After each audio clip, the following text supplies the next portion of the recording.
Man United's board failing, Liverpool must axe Firmino, Sterling flying. Prem talking points. Ralph Hasenhüttl may have raised question marks about the reverse gears in the Manchester United engine room, but the ones in the boardroom are the more important and need to start operating pronto. While everybody else seems to be going backwards, or at the very least staying still, Manchester City cruise on thanks to a previously discarded spare part, while it turns out a bit of petrol money can buy you success. Express Sports' Matthew Dunn looks through all the big stories in his latest Premier League talking points column.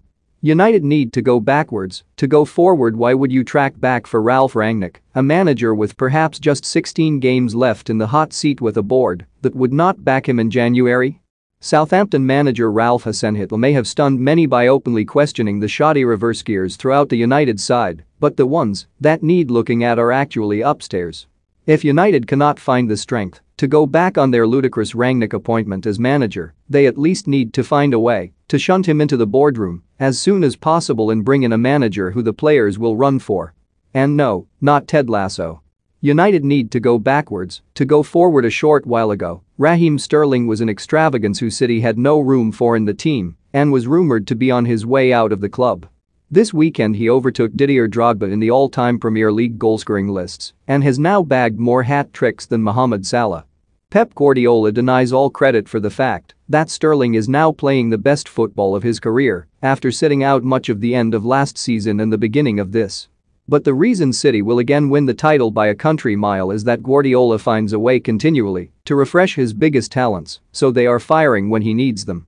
Klopp can no longer rely on the old Firmino after filling Liverpool's attacking void during the Africa Cup of Nations with just one goal to his name. Another lackluster performance from Robert Firmino suggests his time at the club is coming to an end.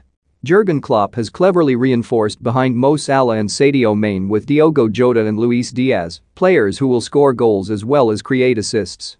Firmino's brilliant eye for a pass is no longer enough with City continuing to set the bar so high. Klopp needs his front three to all be hitting the back of the net regularly, and his record simply has not been good enough of late.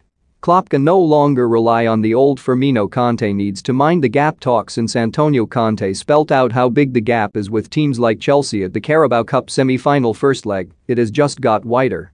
Still, it is hard to know what Conte was trying to achieve in the dressing room by painting Tottenham's situation quite so starkly. They have since struggled to beat Morecambe, came within a minute of losing to Leicester, and just about saw off Brighton. The other 5 games they just plain lost. Unless Conte gets that it was only Mauricio Pochettino's belief that enabled them briefly to close that gap, there certainly does not seem much point in traveling to the Etihad on Saturday. Conte needs to mind the gap talk. Newcastle can't afford not to fight Liverpool, Manchester City, Arsenal then Turf Moor. If Newcastle fans need any reminding not to get carried away by 3 wins on the bounce, it is a glance at the club's run-in. Eddie Howe's side are looking good for the momentum they have built, but the relegation dogfight this season could go right down the wire, and the teams that can keep that fighting spirit going right to the wire are the ones who will survive.